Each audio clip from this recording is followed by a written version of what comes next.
For staying with us on the conversation. Now, there is an argument that African countries need to stop looking at Israel through a purely emotional or religious lens and start treating the relationship like a business deal. Now, while Israel-Palestine conflict triggers a lot of debate, Africa's priority should be its own growth. And this means being healthily selfish by focusing on what Israel can actually offer, specifically high-tech security tools and advanced farming techniques to help solve local problems like food shortages and terrorism.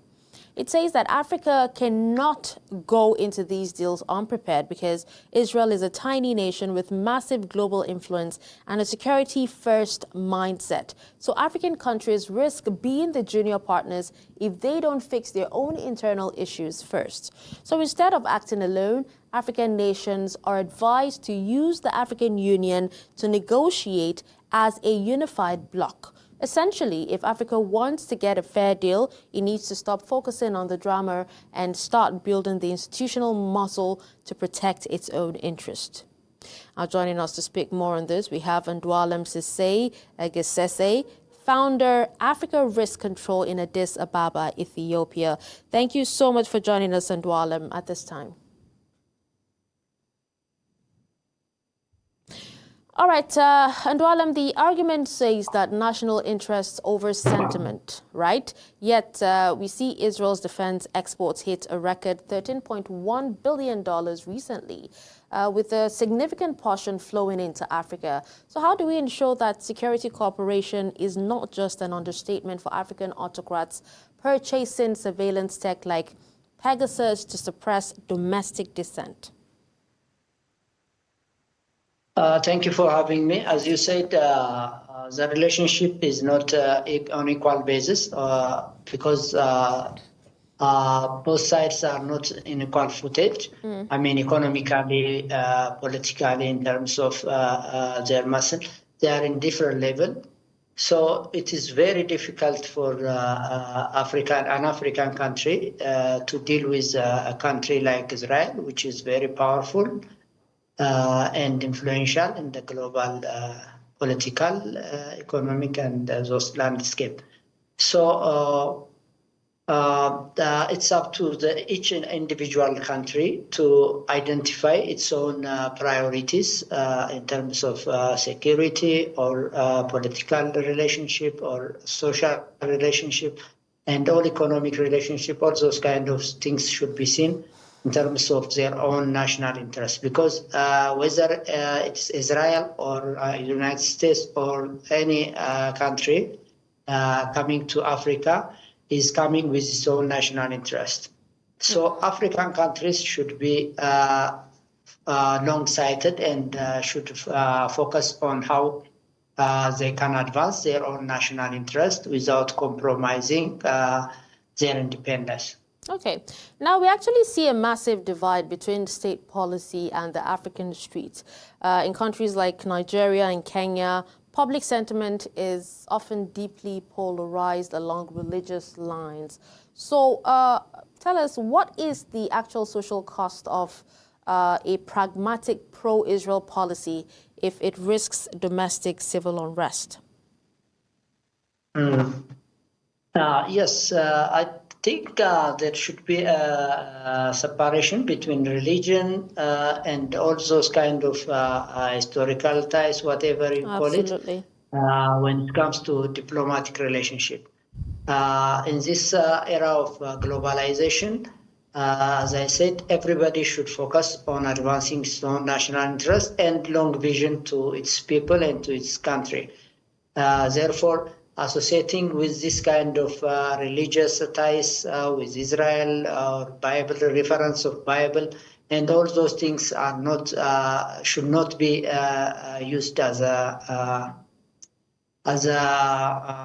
point of entry, especially as an influencing factor to jeopardize their own national interest. So in terms of security as well, this kind of partnership, I don't think will be long-lasting, and it will not benefit any African country for that matter. All right. Now, Israel has long marketed itself as a startup nation that can solve Africa's food insecurity. But critics argue that it creates technological dependency.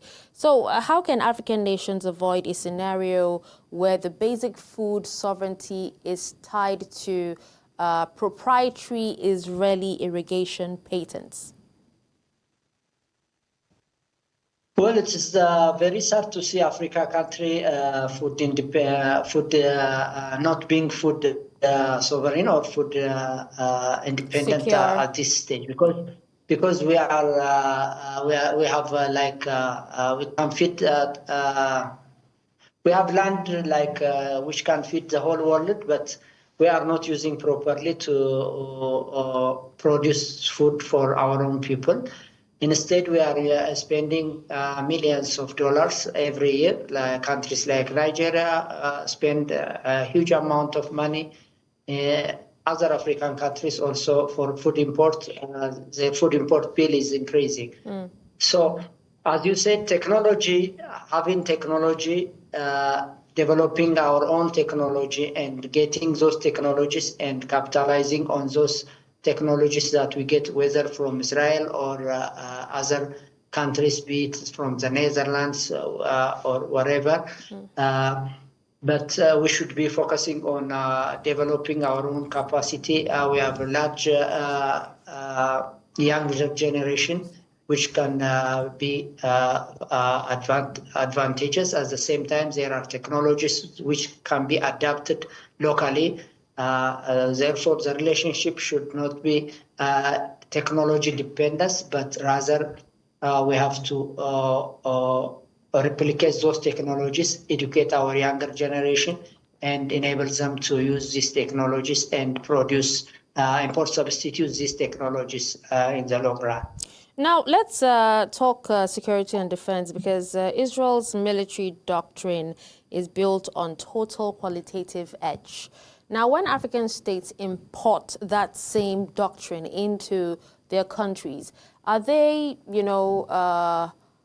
militarizing their own internal policing? And what does that mean for the long-term stability of fragile democracies that we already have in the continent?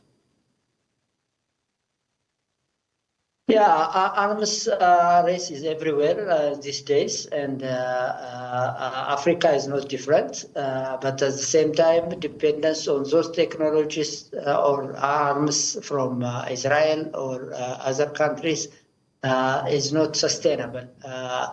I see some countries, including Ethiopia, trying to replicate those technologies and still trying to produce locally, even though it's not verified independently. There are claims that assembly of some of those drones and technologies locally has been started.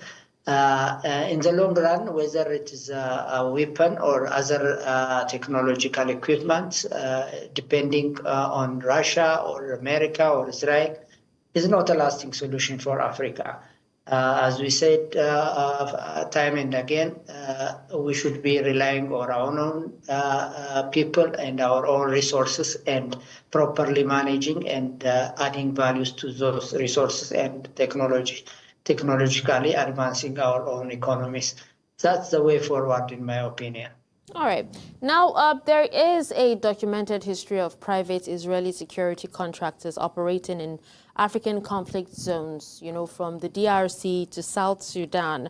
So how can African governments regulate these non-state actors who, often operate in the shadows of official diplomatic channels? Yes, Africa's resource has now become for a long time, it has been a curse for many of African countries, including the one you mentioned, Democratic Republic of Congo. And as a result, there are always interests from the Arab world to Russia, from US to China. There is always a race for this resource.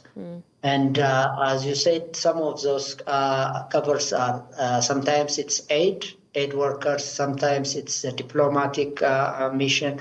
At the end of the day, what's happening is that we are not being able to manage our own natural resources properly for the benefit of our own people. So when you look at Sudan, the warlords are the ones who are benefiting and killing their own people. When you go to Congo, still they are negotiating with the natural resource of the people, the resource of the future generation. They are offering resources, minerals for countries like the United States to get recognition and to get support. Likewise, in Sudan or wherever you go, with most African countries now, they are trading the resource of this continent for their own power, to stay on power. Literally, that's what they are doing, these leaders or warlords. So African leaders or whatever they call themselves, Liberation Front or fighters, should not jeopardize the resource of the future generation, because these resources are not infinitive. They will at some point will end. So it's rather to build capacity or diversify their economy using these resources as a stepping stone to build other knowledge-based or other sectors. Absolutely. So we're wrapping up now, but let's have your final thoughts in 1 minute on all of this.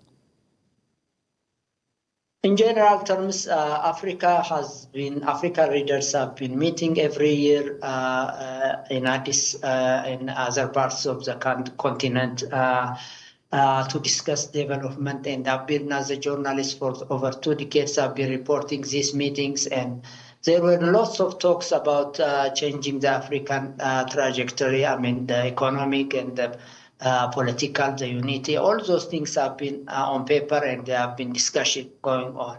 But at the end of the day, implementation is very poor. African Union should be strong, and if it has to revise its mandates, it has to revise and become more strong. And as they say, one small country like Ethiopia cannot equally negotiate or with the countries like United States or whatever you call the superpowers, others. So they have to come up with their own roadmap, long-term goals, and common interests. They have to identify their resources and use that resource as a leverage to negotiate and advance their own interest and protect their people from being enslaved or robbed by these countries. All right. Well, thank you so much for speaking so passionately on this, Andualem Sisay Gessesse, founder, Africa Risk Control, Addis Ababa, Ethiopia. Thank you once again. Welcome. Thank you.